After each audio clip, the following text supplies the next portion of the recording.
Hello everyone, kumusta naman? Kumusta na kayo? So ngayon, pag-uusapan lang natin yung na-observe ko ba. Kasi isa sa mga na-observe ko, lalo na sa social media, klarong-klaro sa Facebook ha, na minsan, yung galit sa mga Duterte patungkol sa opinion na kailangan ng Davao ang mga Nograles. Now, nag-stalk ako sa mga nag-comment na dapat palitan ang mga Duterte sa mga Nograles. Mostly sa nakikita ko, and then, actually hindi mostly 100% ang nag-comment, hindi po taga Davao, mga taga Luzon. Then, in-stalk kong iba, yung mga photos, walang photos mga kapatid. Ang iba, ang yung account nila parang dami lang. Yung may characterize sila ginagamit pero walang laman. So, ibig sabihin, propaganda talaga ang Facebook kasi hindi mo talagang makikita yung pro person kung sino talaga yung nagko-comment. Panay-panira sila sa mga Duterte pero sa totoo, dami sila. So, meaning to say, mga hangal. Hangal ang tawag doon. Kasi kung talagang maisog kayo or talagang isog kayo sa Bisaya pa or matapang kayo sa Tagalog, talagang magpapakita ka sa tunay mong Facebook, tunay mong account, tunay mong na lokasyon, talagang masasabi ko, talagang maisog ka or matapang ka. Pero panay paniraw mo sa mga Duterte, panay putang ina, panay salitang talagang hindi na kaya alam mo, yung salitang hindi na kaya lulunukin kasi grabe yung mga trash talk sa Facebook videos, sa mga TikTok, but then, sa totoo, hindi naman taga Davao. So, weak talaga kayo or dami yung mga hangal talaga kayo. Kasi kami mga pro Duterte, kahit mag-stalk kayo sa aming mga Facebook, kahit dito sa TikTok, marami kayong makikita na legit and actual yung mga video namin. Wala kaming video na panay mukha lang na ginagamit kasi hindi kami manggagamit. Yung mga taong nakinabang noong panahon ni Tatay Digong na ngayon grabe yung panay-panira, kayo yung mga talaga mga taong manggagamit, mga makakapalamuka, mga hangal, mga mga salitang word na putang ina, talagang kayo yun. Kayo yun. Yung gumagamit kayo na tao kasi nakikinabang kayo. Kayo yun.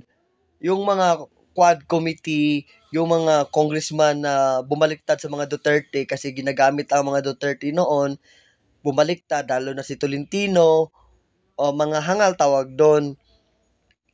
Lalo na sa mga tao nagsasabi walang nagawa ang Duterte. Sa panahon ng Duterte, alam nyo man mga kapatid na sobrang safe ng Manila, sobrang safe ng Visayas at Luzon, Mindanao, at iba, hindi natin alam, yung kapitbahay pala natin is may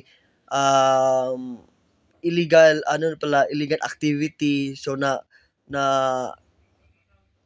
questions tayo, no, talaga na part pala sila ng illegal drugs activity, hindi natin namalayan.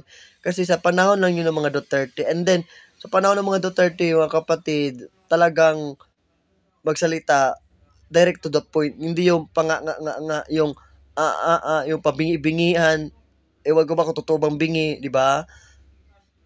Kaya nga, mga kapatid, tignan nyo sa mga comment section ninyo, mostly po sa nagko-comment na panay-panira sa mga Duterte, hindi po yan taga Davao City, at yung mga nagko-comment is mga dami po yan, hindi po yan sila totoo.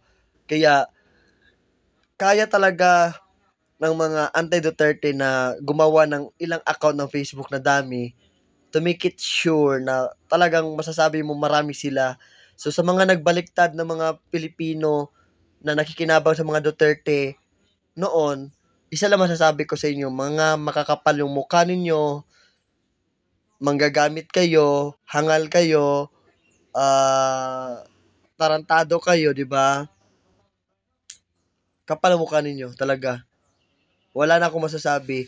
Yung nagmamagaling sa comment section, pero yung spelling, hindi marunong mag-spelling, di ba? panay panira sa mga Bisaya, buti kami mga Bisaya, marunong kami magsalitang Tagalog, pero kamo mga Tagalog, tisting lang mo pagbuang-buangan ng Davao, tisting lang mo pagbuang-buang sa mga Bisaya, kay kung tinud mo Bisaya, patay jud mo ba?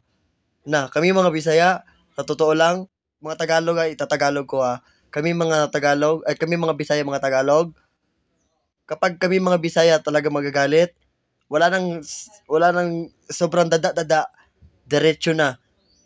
Kaya na ibubutasin yung gilid nyo, 'di ba?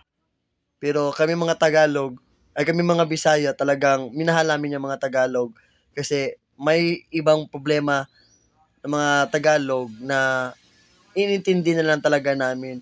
So, mga kapatid, try nyo stalk yung mga anti-Duterte. Isa lang masasabi ko, dami yan siya, dami account sila, and then mga hangal na tao. So, keep following. Thank you for follow and like this video. Keep safe always. Mga kapro Duterte, tayo yung may alam, mga kapro Duterte, kasi masasabi ko mga kapro Duterte na tayo ay may knowledge. Kaya hindi tayo lack of wisdom. Ang iba pagaling-galing, pati spelling di marunong. So stay safe always. Goodbye mga kapro Duterte.